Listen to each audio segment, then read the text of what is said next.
গোপালগঞ্জ জেলার নামই বদলে যাবে, বুঝছেন? গোপালগঞ্জ আর থাকবে না।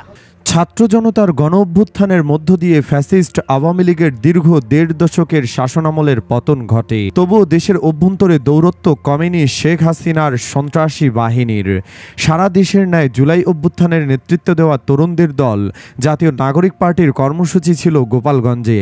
তবে সেই কর্মসূচিতে হামলা চালায় একদল সশস্ত্র সন্ত্রাসী। জানা গেছে, হামলাকারীরা নিষিদ্ধ ঘোষিত আওয়ামী লীগ, ছাত্রলীগ ও অঙ্গ সংগঠনের নেতাকর্মী।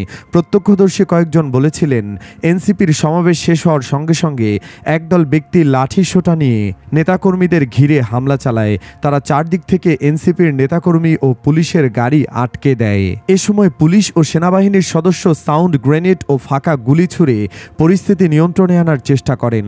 জেলায় ১৪৪ ধারা জারি করেছে জেলা প্রশাসক। এনসিপির নেতাকর্মীরা অন্য দিক দিয়ে গাড়ি ঘুরিয়ে ঘটনাস্থল ত্যাগ করেন। এমন পরিস্থিতিতে সামাজিক যোগাযোগ মাধ্যমে ব্যাপক চর্চা হচ্ছে বিএনপি চেয়ারপারসন বেগম খালেদা জিয়ার একটি বক্তব্য। ২০১৩ সালের ২৯ ডিসেম্বর গণতন্ত্রের অভিযাত্রা কর্মসূচিতে পুলিশি বাধার মুখে বাড়ি থেকে বের হতে না পেরে গোপালগঞ্জের নামই বদলে যাবে বলেছিলেন তিনি। কর্মসূচিতে যোগ দিতে নয়াপল্টনে যাওয়ার উদ্দেশ্যে গাড়িতে উঠলেও বাধার মুখে তাকে গাড়ি থেকে নেমে ঘরে ফিরে যেতে হয়। গাড়ি থেকে নেমে তিনি আইনশৃঙ্খলা রক্ষাকারী বাহিনী ও সরকারের প্রতি ক্ষোভ প্রকাশ করেন। ক্ষোভ প্রকাশের এক পর্যায়ে তিনি পুলিশ সদস্যদের উদ্দেশ্যে বলেন, বাড়ি কোথায়? গোপালী। গোপালগঞ্জের নামই বদলে যাবে, গোপালগঞ্জের নামই থাকবে না। যারা এসব করছেন, আপনাদের ওপর আল্লাহর গজব পড়বে। তৎকালীন বিরোধী দলীয় এই নেত্রী বলেন, আপনাদের অফিসার কোথায়? এতক্ষণ তো অনেক কথা বলেছেন, মুখটা বন্ধ কেন এখন? গোপালগঞ্জের জেলার নামই বদলে যাবে, গোপালগঞ্জ আর থাকবে না। ৫৭ জন অফিসারকে হত্যা করলো। সেদিন হাসিনা কোথায় ছিল? সেদিন হাসিনার এই ফোর্স কোথায় ছিল?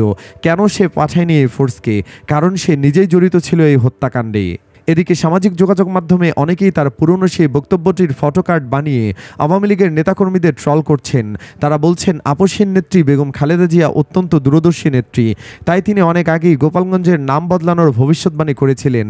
এখন সময় এসেছে গণ অভ্যুত্থান পরবর্তী বাংলাদেশে গোপালগঞ্জের নাম বদলানোর।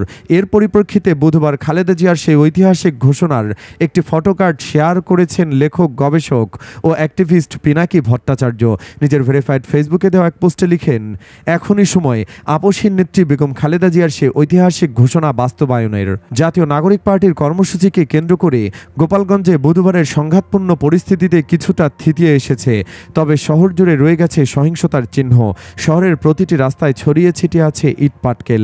দেখা গেছে ভাঙা তোরণ, ছিঁড়ে ফেলা ব্যানার ও ফেস্টুনের ধ্বংসাবশেষ। জেলার বিভিন্ন সড়কে এখনও পড়ে আছে কাটা গাছের গুঁড়ি, যেগুলো দিয়ে আগের দিন ব্যারিকেড তৈরি করা হয়েছিল। পরিস্থিতি নিয়ন্ত্রণে রাখতে বুধবার রাত 8:30 থেকে গোপালগঞ্জে কারফিউ জারি করেছে স্থানীয় প্রশাসন। কারফিউ চলবে আজ বৃহস্পতিবার সন্ধ্যা 6টা পর্যন্ত। জেলা কারাগারের সামনে এখনও মোতায়েন আছে সেনাবাহিনী ও বিজিবির সদস্যরা। শহরের গুরুত্বপূর্ণ মোড়ে মোড়ে টহল দিচ্ছে পুলিশের সঙ্গে র্যাব ও আনসার বাহিনী। খুলনা থেকে আসা নৌবাহিনীর একটি টিমও যুক্ত হয়েছে নিরাপত্তা ব্যবস্থায়। তবে কারফিউর মধ্যেই বৃহস্পতিবার সকালে শহরে যান চলাচল কিছুটা স্বাভাবিক দেখা গেছে। দোকানপাট অধিকাংশই বন্ধ থাকলেও লোকজন সীমিত পরিসরে চলাফেরা করছে। গোপালগঞ্জ সদর থানার ভারপ্রাপ্ত কর্মকর্তা মীর মোহাম্মদ সাজিদুর রহমান জানান, বুধবার সন্ধ্যা থেকে এখন পর্যন্ত অন্তত 14 জনকে আটক করা হয়েছে। এদিকে গোপালগঞ্জের ঘটনায় যারা অন্যায় করেছে তাদের সবাইকে গ্রেফতার করা হবে, কাউকে কোনো ছাড় দেওয়া হবে না বলেই মন্তব্য করেছেন স্বরাষ্ট্র উপদেষ্টা লেফটেন্যান্ট জেনারেল জাহাঙ্গীর আলম চৌধুরী। বৃহস্পতিবার দুপুরে সচিবালয়ে স্বরাষ্ট্র মন্ত্রণালয়ে সাংবাদিকদের এক প্রশ্নের জবাবে তিনি এ মন্তব্য করেন। গোপালগঞ্জে যে এ ধরনের ঘটনা ঘটবে সে তথ্য কি গোয়েন্দা সংস্থার কাছে ছিল না? এমন প্রশ্নের জবাবে স্বরাষ্ট্র উপদেষ্টা বলেন, গোয়েন্দাদের কাছে থাকা তথ্য ছিল, কিন্তু এত পরিমাণ যে হবে সে তথ্য ছিল না। এনসিপির নেতারা অভিযোগ করেছেন, আইন শৃঙ্খলা বাহিনী শৃঙ্খলা ধরে রাখতে পারেনি। সে বিষয়ে আপনি কি দেখছেন?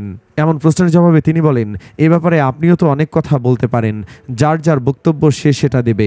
সুপ্রিয় দর্শক, আপনিও কি চান গোপালগঞ্জের নাম যেন পাল্টে দেওয়া হয়? কমেন্ট বক্সে জানিয়ে দিন আপনার মতামত। ভিডিওটি ভালো লাগলে লাইক দিন এবং শেয়ার করুন, আর অবশ্যই চ্যানেলটিকে সাবস্ক্রাইব করুন। ধন্যবাদ।